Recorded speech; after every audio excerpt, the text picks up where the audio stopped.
Papasok kami sa portal. Mahaba. Dito guys talaga simula yung ano, yung project. So ito sa tulay na to. Yan.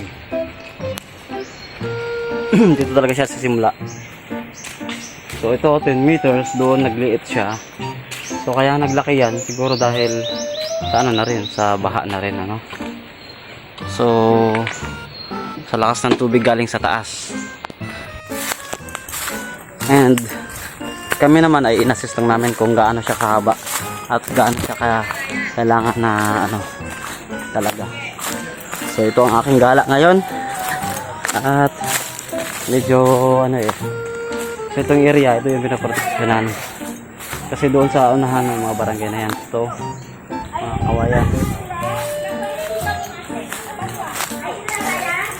Ayan. At so, tapos na kami. Papunta na yun doon sa kanila sa barangay. Doon sa may ano, evacuation center. Ang motor namin nandoon sa ano. Hello Kagawad, ano pangalan po? Bel Padrequela. Hello, si Kagawad. Kay Kagawad na lagos dito sa Anin kita. sa ano, Sir sa Barangay Francisco. Lugtong. Hindi po yan ang pangalan ko dyan. Ano po? Pederes? Ano ho? Gala yun, gala ni Engineer Koy. Gala? Oo. Gala ka talaga. Kaya sa kami makagala eh. Taga-Banto niyan? Ren sa bante? Ren ka din eh. Letter F eh, Fidelis eh. Imo nga ni. Pero ano, Palawan po. Taga Palawan po. Taga Palawan ka talaga? San Vicente, Palawan. San Vicente. Ito sa Angkol Lando. Senior rin. Si yung dati naming Vice Mayor. Nukale. Kasi ako nakasilayang mga ako niya. Kina. Sa office. Tisi, saan na tayo punta? Pinatawang katrabaho. Okay na tayo? Ay, payle ha. Kagawad, salamat po sa ano ha. Thank you po. Oo, sa pag-assist sa amin.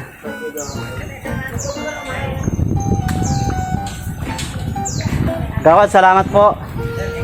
Yan, kasama namin si Kagawad nagsukat ng slow protection na project propose.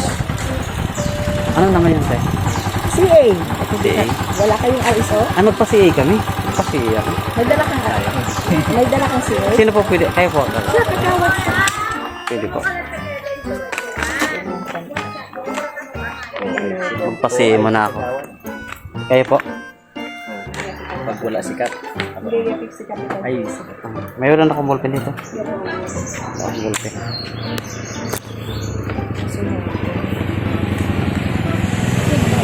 naghanap sa kapatid lang driver control.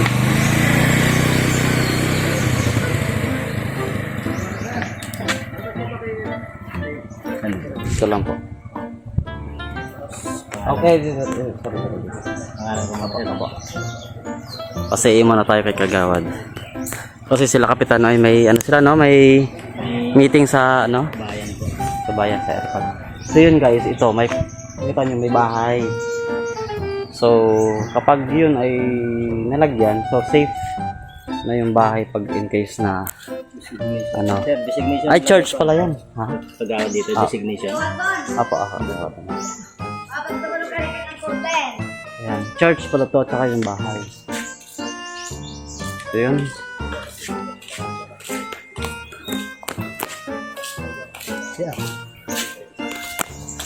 Kapag ito kang Papa Ben. Thank you po.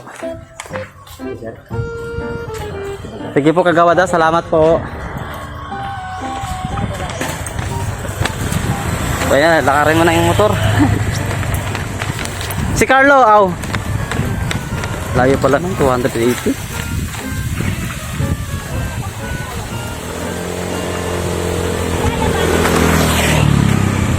Hahay. Hahay, 280 meters. Nangangawit ng aking kamay.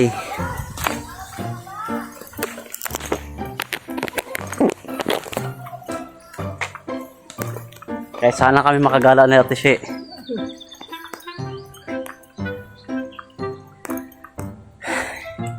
Babalikan ko muna yung ano, yung aking motor. Mahirap talagang walang tripod na ano, tsaka yung ano, 360. Ayan. Ito yung magandang cellphone, yung Alcatel 360. Iniwan ko rin yung aking gimbal. Aywan ko ba? So talaga guys, kailangan talaga to siya ng ano. Kailangan talaga siya kasi ito. Tumunog ano na siya. Cave in na. Guys, ito yung kanilang ng dryer ng ano. Dryer ng mga kopra. Ganyan. Guys, itong puno na ito ay kawayan. Ano yan? Kawayan na ano na patong. So, yun. So, dito sa kanila yung mga ninuno nila dito noon ay talaga nagtitsaga na magtanim ng mga anyog. Guys, nakita nyo, uwak. Ayan o, uwak o. Ayan. Dito sa kanilang bayan, sa isla na to ay maraming uwak. Maraming uwak at saka unggoy. Ayan. Carlo na naman ang bida. Ayan guys. Basta kami. At uuwi na kami. Salamat guys.